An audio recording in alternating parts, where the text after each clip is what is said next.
Good afternoon, everyone. So my next topic of discussion, which I'm going to discuss with you, is on rheumatoid arthritis. Now I'm going to discuss with you rheumatoid arthritis with you. And before I start my video, I want to request you, if this video is useful to you and if it is helpful to you, kindly subscribe to my YouTube channel, that is Dr. Nitika's Pharmacology Discussion.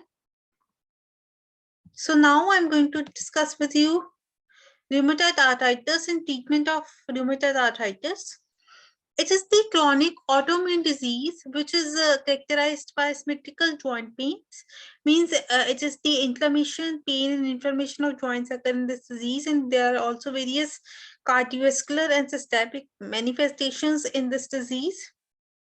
There are symmetrical joint pains, and there's prolonged morning stiffness seen in swelling, and there is joint destruction. The joint damage, articular damage takes place of cartilage and joints, and it affects 2.5 times as many as women as men, which is more affected in the women as compared to men, 2.5 times higher in women than men.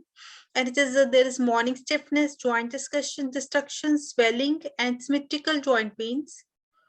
Clinical presentation is it presents insidiously, means it presents slowly, and it is less commonly. The onset is acute. Symmetrical joint pain, it is involved, and there will be stiffness of the joints, heating, warmth, tenderness, and pain of the joints can occur. Subcutaneous nodule formation can occur in 20% of the patients, and there will be splenomegaly, enlargement of the spleen and lymph nodes. Lymphadenopathy may occur. And rheumatoid arthritis usually affects joints symmetrically, both sides. Initially begin with couple of joints only, and most frequently attacks the wrist, arms, elbows, shoulders, knees, and ankles. After months to years, deformities, the most common are there will be ulnar deviation, means this is the ulnar side of the hand, there will be ulnar deviation like this, and this swan neck deformity in which there is hyperextension of distal and flexion of hyperextension of the distal and flexion of the like this flexion of the proximal interphalangeal joints, and valgus means lateral deformity of the lateral displacement of the knee can occur. American College of Rheumatology criteria for diagnosis of rheumatoid arthritis, it has at least 4 of the following. Means the criteria is like 4 of the following will be there. Like there can be morning stiffness more than 1 hour. That can lead to, that is the diagnosis of the rheumatoid arthritis. Or there will be inflammation of the synovial fluid. Synovitis can occur in 3 joints simultaneously, or there can be synovitis in wrist and metacarpopharyngeal joint or proximal interphalangeal joints. Symmetrical arthritis on both sides of the bodies can occur. Rheumatoid subcutaneous nodule formation can lead to the diagnosis of rheumatoid arthritis. And serum rheumatoid factor, RA factor, is positive, that shows that there is presence of rheumatoid arthritis. And radiographic changes typically of RA, like swan neck deformity and ulnar deviation of the fingers of the hand, and valgus deformity of the knees, and other subcutaneous nodule formations. All these radiographic changes typical of rheumatoid arthritis are the main criteria for a diagnosis of rheumatoid arthritis. Investigations is there is IgM antibody RA factor seen in 75% of the patients, anti-nuclear antibody seen in 20% of the patients, ESR is elevated in acute and chronic infection in rheumatoid arthritis also. Synovial fluid can show leukocyte population. X-ray, they will be usually negative at first 6 months. Earlier changes occur in wrist or feet. Erosions, joint space narrowing can occur. Bone erosions can be seen, and there can be joint space narrowing. Like this is the picture. There's narrowing of the joint space, and bone erosions can be seen. Joint deformities and bone erosions decrease joint space. Treatment goals is we have to decrease the pain, swelling, and joint stiffness, and we have to prevent the articular cartilage damage and bone erosions, and we have to prevent the deformity and preserve the joint function. Non-pharmacological treatment, it is heat and cold fermentations, immobilization and rest, exercise, education and emotional health, occupational advice, weight loss devices by sprints, canes, crutches, or walker. Means we can apply the heat and cold fermentations. We can immobilize the joints. We can recommend the patient to do exercise. We can educate the patient and give the emotional health to the patient. And then we can occupational advice can be given to the patients. We have to recommend the patient for weight loss, and we can use the patients can use the devices like canes, crutches, walkers, splints. History of the pharmacotherapy. First of all, the willow tree bark was used as the in the treatment of the rheumatoid arthritis. Then came aspirin, then gold salts, then prednisone, then DMARDs, such as disease-modifying anti-rheumatoid agents, anti-rheumatoid drugs, slowly acting anti-rheumatoid drugs, biological therapy of the DMARDs, like recombinant DNA technology, biologics. They have come in 1998. Drugs for the rheumatoid arthritis is the disease-modifying anti-rheumatoid drugs like non-biologics, which are the conventional DMARDs, which have been available from the long time. They can be methotrexate, azathioprine, cyclosporin, sulfasalazine, leflunomide, chloroquine, hydroxychloroquine, and biological DMARDs, which are the obtained from recombinant DNA technology and which inhibit the cytokine release in the joints to which prevent the destruction of the articular cartilage, like tumor necrosis factor alpha inhibitors like etanercept, infliximab, or dalimumab, interleukin 1 antagonist, interleukin 6 antagonist. Interleukin 1 antagonist is anakinra, interleukin 6 antagonist is tocilizumab. Adjuvant drugs, corticosteroids, prednisolone, and others. Code and penicillamine are obsolete DMARDs. These are obsolete DMARDs, disease-modifying anti-rheumatic drugs. Adjuvant drugs like penicillins and prednisones and others, corticosteroids, these inhibit the pain and inflammation of the joints, and non-steroidal anti-inflammatory drugs are also the drugs used for decreasing the pain and inflammation of the joints. And which decrease the disease process, the DMARDs, such as disease-modifying anti-rheumatoid drugs like conventional and biological DMARDs. These decrease the disease progression. They do not affect the pain and inflammation. And these are slow-acting, but these adjuvant drugs, these are fast-acting. Now, DMARDs, these are slow-acting drugs. Benefits begin in few months of the regular treatment. They also bring about a remission, means there is a reversal of the disease. They decrease the retard the progression of disease with no analgesic or anti-inflammatory effect. Means they are not having any anti-inflammatory or pain relieving effect. They only decrease the disease progression, decrease the remission, and they retard the progress of the disease. Tend to lose efficacy with time. Non-biologics, which are the conventional DMARDs, these are methotrexate, chloroquine, azathioprine, sulfasalazine, gold salts, penicillamine, leflunomide, cyclosporin. And methotrexate is a drug of choice of the DMARDs nowadays. Now, basically, before starting these drugs in details, I want to discuss with you the pathophysiology of the rheumatoid arthritis. Now, rheumatoid arthritis, it affects the T cells of in the body, in our body. The T cells, they get stimulated, and they activate. They release the interleukins like tumor necrosis factor alpha, interleukin 6, and interleukin 1, and other pro-inflammatory cytokines, which act on the osteoclast and fibroblast and osteoblast of the cartilage of the joints, and they activate the metalloproteinases and collagenases, which cause the joint destruction. And they also stimulate these interleukins also stimulate the macrophages, which release the pro-inflammatory cytokines like interleukin 1, interleukin 6, tumor necrosis factor alpha, and Basically, they cause the joint destruction, articular damage by stimulating the osteoclast and osteoblast, which stimulate the metalloproteinases and collagenases, which cause the digestion of the articular cartilage, leading to destruction of the articular cartilage in the rheumatoid arthritis. So now these methotrexate, it is the drug which is basically it can be used as the anti-cancer drug also and an immunosuppressant drug also. In the anti-cancer drug, it is the dose given is 25 milligram daily, and in the rheumatoid arthritis, the dose given is 7.5 milligram weekly to 15 milligram weekly. Low dose is given. And it inhibits the folic acid metabolism. It inhibits the dehydrofolate reductase enzyme in the body as the immunosuppressant in cancer.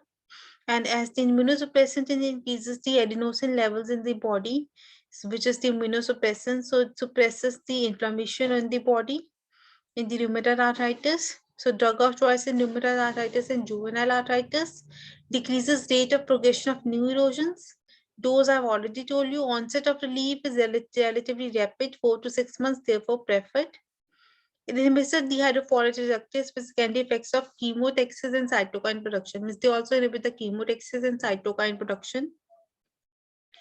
And the pharmacokinetics is its oral bioavailability variable, altered by food. It is metabolized to less active metabolite. Parent drug and its metabolites stay within the cells for prolonged periods, excreted mainly in urine, 30% in bile. Interactions are that the guanine acid and aspirin, they will increase the methotrexate levels and there will be toxicity. And trimethoprim can add to inhibition of dehydrofolate reductase and that can depress the bone marrow.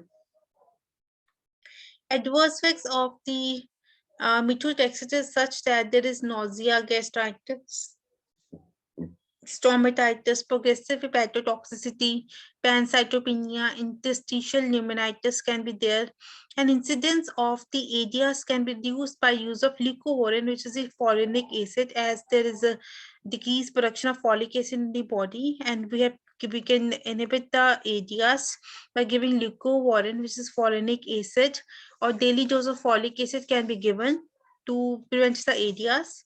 It is contraindicated in pregnancy, lactation, liver disease, peptic ulcer, active infection, and leukopenia.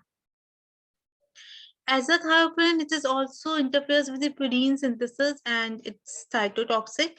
Action is through the metabolite 6-thioguanine, and it suppresses immunoglobulin production, T cell and B cell function, and interleukin secretion. Means they also suppress the immunoglobulin production, and T cell activation is prevented, B cell activation is prevented, and interleukin secretion is prevented. It has steroid sparing effect, reserved for severe cases, not combined with methotrexate. And its side effects are nausea, vomiting, skin eruptions, hepatotoxicity, and bone marrow depression. Leflunomide is a drug which inhibits the dihydroorotate dehydrogenase, to inhibit the production of pyrimidines, and thus it is used in the disease progression. It is the orally active immunomodulator, and it acts via active metabolite teriflunomide. Loading dose 100 milligram per day can be given for 3 days, then 10 to 20 milligram OD can be given. Adverse effects are hepatotoxicity, nausea, diarrhea, thrombocytopenia, and neutropenia. These are the adverse effects of leflunomide. Chloroquine, it reduces the synthesis and release of interleukin 1. And it is the drug of choice for the use in the pregnancy in the rheumatoid arthritis. It is the drug of choice in pregnancy. And it stabilizes the lysosomes and inhibits the breakdown of the collagen also. It also inhibits the collagenases, inhibit the release of interleukin 1 and synthesis of interleukin 1. Dose is 150 to 300 milligram OD for 1 year. Gradual withdrawal is required. And it can cause the eye damage like retinal damage, corneal opacity, less common with hydroxychloroquine, or there can be rashes, graying of hairs, myopathy, neuropathy. Sulfasalazine is the good second line agent. Efficacy similar to gold and penicillamine, breaks down into sulfapyridine and 5-aminosalicylic acid. Efficacy is similar to gold and penicillamine, and it's also used in the treatment of the Crohn's ulcerative colitis. And sulfapyridine is responsible for its use in the rheumatoid arthritis, and 5-aminosalicylic acid is used for its use in the ulcerative colitis. Adverse drug reactions are hypersensitivity, neutropenia, thrombocytopenia, GIT disturbances. Cyclosporin is a selective inhibition of the interleukin 2, commonest nephrotoxic, and hypertension and hepatotoxicity can occur. Anorexia, GI disturbance, hypertrophy can occur with cyclosporin. DMARDs, biological therapies means biological DMARDs, which are obtained from recombinant DNA technology, are anti-tumor necrosis factor alpha, anti-interleukin 1, anti-interleukin C, anti-T cell, anti-B cell. Like etanercept, infliximab, adalimumab, anakinra, tocilizumab, abatacept, and rituximab. These are the biological DMARDs obtained from recombinant DNA technology. Now, this is the mechanism of action of these biological DMARDs. The T cells, it has on its surface a T cell receptor. And the antigen presenting cell, it has also surface the major histocompatibility complex. And whenever antigen comes, it will interact with the T cell by the help of the major histocompatibility complex present on its surface. Antigen will be processed in the antigen presenting cells, and it will be released, and it will be attached to the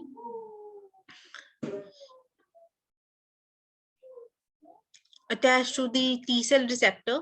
And this major histocompatibility complex is a major histocompatibility complex is of two types: major histocompatibility complex 1 and major histocompatibility complex 2. And major histocompatibility complex is active for CD8 cell, and major histocompatibility complex 2 is active for CD4 cell.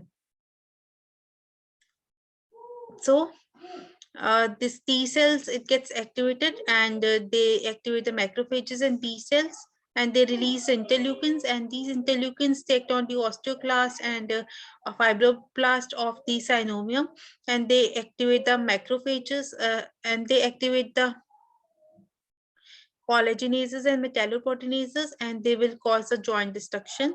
They also activate, release macrophages stimulated, release the interleukins 1, interleukin 2, interleukin 6, and they will again activate the osteoclast and osteoblast in the fibroblast and the osteoclast in the joints, and they will activate the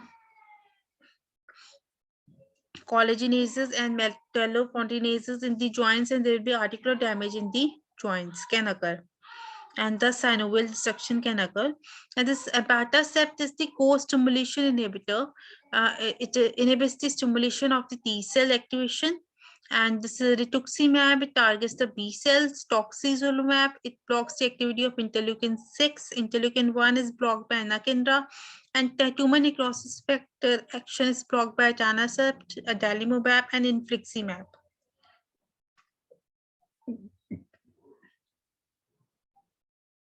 Now etanercept, which is the tumor necrosis factor alpha inhibitor, it binds to lymphotoxin also, and is also used for treatment of juvenile arthritis.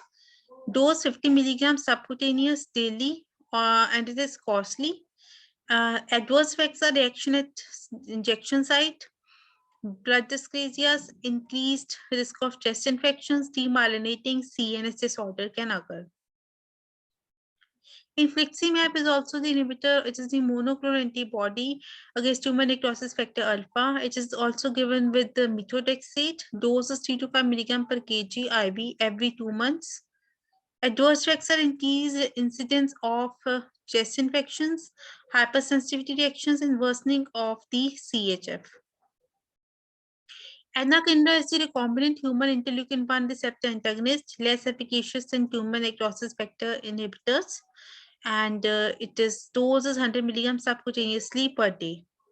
And in these biologics, I have one thing I forgot to tell you. Infliximab is the only drug which is given IV, others are given subcutaneously. Adverse effects are local reaction at injection site, increased incidence of chest infections. NSAIDs, these are not the biologics. These are the non-steroidal anti-inflammatory drugs which inhibit the pain and inflammation of the joints. The drugs are aspirin, indomethacin, ibuprofen, naproxen, inhibit the prostaglandins and thus have anti-inflammatory and analgesic effect. Aspirin given in a dose of 1 gram 3 to 4 times per day is the anti-inflammatory dose. Adverse drug reactions will be again gastritis, renal insufficiency, tinnitus with aspirin, and hepatitis. Corticosteroids are also immunosuppressants and anti-inflammatory drugs. They do not decrease the disease progression, but they produce the immediate effect and dramatic improvement can occur. They inhibit the transcription of interleukin 2 and other cytokines like tumor necrosis factor alpha, interferons, and interleukin 1. Long-term use is avoided due to toxicity. These neither arrest rheumatoid process nor prevent the erosions. Whole salts, sodium orothiomylate, and oranofen. It's a remission induced in the 50% patients. Effects are produced slowly over 3 to 4 months. If no response within 4 months, it should be stopped. Better results in early deformities. Minimal erosions can be seen. In minimal erosions, used in cases where patients are not responding to methotrexate. Mechanism of action is these cold salts are anti-inflammatory and immunosuppressive agents. These are phagocytosed by macrophages and reduction in circulating rheumatoid factor and interleukin release, interleukin 1 release. Cell-mediated immune reactions are suppressed by an effect on synovial membrane and collagen. It prevents the joint destruction. Sodium thiomylate, it contains 50% of the gold and is water soluble. Initially increasing weekly doses 1, 5, 10 milligram IM. If tolerated, 50 milligram IM is given once a week till therapeutic response. Maintenance dose 50 milligram IM at 4 to 6 week interval. Oranofen, it is orally active gold salt, 29% gold. Efficacy less than injectable form, less toxic to skin, mucous membrane, kidney, bone marrow, given for mild and slowly progressive disease. ADRs, diarrhea, abdominal pain, pruritus, taste disturbance, anemia, or alopecia. Interactions of gold salts as penicillamine should not be combined with the penicillamine as it causes dilation. Chloroquine increases the risk of exfoliative dermatitis. Penicillamine is the chelating agent. Mechanism is not known for rheumatoid arthritis, though it inhibits the interleukin 1 and prevent the maturation of newly formed collagen. It is used in the Wilson's disease as it is the chelating agent, so it will reduce the copper poisoning, Wilson's disease, and also chronic lead poisoning. And rheumatoid arthritis inhibits the interleukin release and maturation of newly formed collagen. So it is used in the rheumatoid arthritis also. Thank you. That's all for rheumatoid arthritis. I hope you understood my lecture. And if you understood my lecture, kindly subscribe to my YouTube channel. That is Dr. Nitika Hans Pharmacology Discussion. Thank you. Be happy, be healthy, be blessed, stay safe, stay healthy. Be happy. Thank you.